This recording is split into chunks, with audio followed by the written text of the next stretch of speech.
الحمد لله والصلاة والسلام على أشرف الأنبياء والمرسلين سيدنا محمد وعلى آله وصحبه أجمعين. لمن نقرأ برلمانك وسيرة قضياش دقنك والموجودين كسياسيين كبدها مفروض بالشدة دمان والسلام يا السلام عليكم ورحمة الله وبركاته. وعليكم السلام. السلام كبدي كل كانوا ما أنت وحكوا صاب سنة. الرمترة وهذا عصب أول نهر وحمترين إن أنا وسكارني حدينا هاي قلياشي دور قبلات كجلمدو نشوف صحافة بقول تلاقلني وحي أنا نري كنري السجنة واحد ناخذ دونا دي الله إنه أفهينك دور قبلات كجلمدو نمركا واحد أنا أنتابتو الله صوتان هل كان وفدي أنا جامين هاي دور قبلات كجلمدو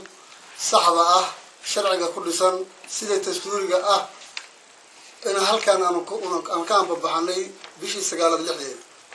هنا نروح حرونتا نهل السنة والجماعة جورعال عن كلامي نهل السنة والجماعة مدحض لسه قانا ينصور قاضني سيدة قل مدوجي أهل السنة إني وحوض قبصدان القان كاسي وحوها قان وضع فعيا من نمضة ويسلقوا طيب يوحوض قبصيقا يمامل مدح إنانو يارنو كدب هؤلاء شرار كلا يجري مدحوينها قارب إسكوار كان وسيرة قارب إسكوار نحار مركان تكنا حتى هو يسرقني نحرمها سي وحن سوين المردو إن وشركة سي وباللابن دونه أيام ملايين حساها هذا وحنا لو شيء لمن مقع أهل السنة والجماعة شيئا إن هي هذا أي لشرين سيا لصعتان بقلب ما دام خلاف كجرو خلاف يدا خلاف كم ذا قرب كم ذا لما كاسي مركا أنا وشخصيته مفرق لنا لكن وحنا شيئنا بيش عالم كي دول الفدرال كي إيوه شعب كثير قلب نبه إيه أهل السنة والجماعة ولا لهنا وعقيدة يدور البابا أنا كون بسناي لما كاسي وحيسو كرديين خلاف كي قلب ذو أيه كرديين وحنا خلاف كدو جرو وحو باهي إصلاح iyo wanaag iyo dhaxgal iyo dimis khilaafkii galmudug ka jiray ayay laba jibaareen sida darteed waxaan leenahay waxaan la xiriirnay madaxdii galmudug sida gudoomiyaha guddiga fulinta waxay noo sheegeen al-sunna wal jamaa in ay ayagu arintaasi aysan ku lahayn annagu marka hadda nimankaasi saxaafadeedka la soo saaray garabka maamulka aan jirin sheegta annagu waxaan u aragnaa inay yihiin caqabad hor leh oo galmudug ku soo kordhay sidaa darteed waxaan leenahay madaxda al-sunna wal jamaa waxaan ogeysiinaynaa walaalayaal alcahdu dayn liman lahu diin ballan baa noo tiilay wanaag baa naga dhexeeya waxa wada hadal iyo wanaag iyo waxqabad baan ku ballansanayn haddii shakhsiyaadka halkan yimid shir saxaafadeedka ay sheegeen ku qanacsantihiinna waxa weeye hadda idinkeedii taalla oo waxa weeye wanaaggeennina burbursan ogaada haddii aadan ku qanacsanayna warkaasi jawaabtiisa idinkaa idinka sugaynaa annagu idiin matali mayno umana aragno mas-uuliyiintii galmudug iyo maamulkii galmudug ee gobollada dhexe nimanka halka go-aanka nimankaa la gaaray inay matalaan ahlusunna waljamaaca uma aragno waxaa ka hadlayaa waa nimanka yimid ee halkan garabka kale intay la shireen sheegtay inay ayagu ahlu sunna matalayaan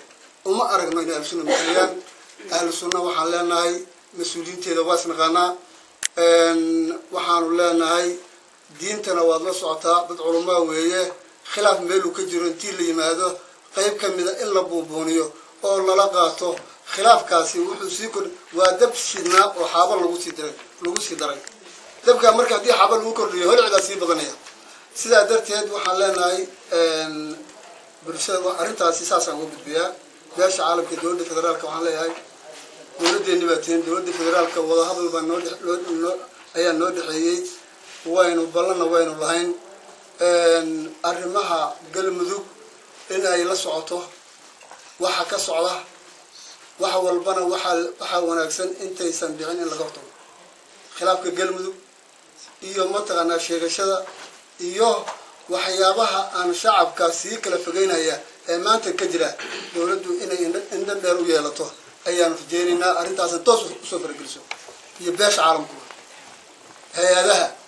carabka lagu dhuftay ee bulshadu ka soo cabatay ee samafalka